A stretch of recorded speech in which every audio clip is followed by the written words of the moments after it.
যে গণভোটে যে 4টা পয়েন্ট আছে, একই সাথে 2টা ভোট। এর আগে জামাত বলেছিল যে আমরা একদিনে 2 ভোট চাই না। এখন তারা রহস্যজনকভাবে নীরব এবং একই জায়গা একই ইসে 4টা পয়েন্টের একটা হা অথবা না ভোট। এটা কিন্তু প্রত্যেকের জন্য এটা মেনে নেওয়া সম্ভব না, প্রত্যেকের সব দলেই। তো সেইখানে কিন্তু সব দলই নীরব নিশ্চুপ হয়ে আছে।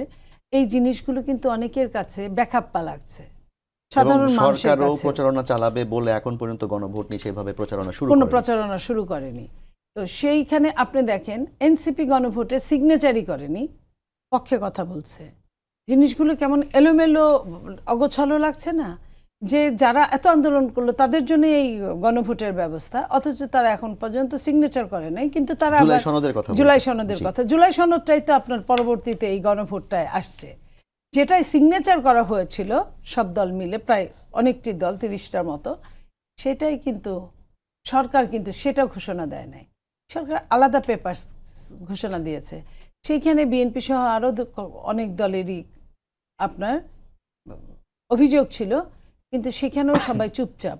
এই এত নীরবতা, এত রকম রহস্য, এগুলো সব কিছু মিলে আমার কাছে কিন্তু বহু বছর নির্বাচন দেখেছি, পাশে থেকে নির্বাচনের কাজ করেছি।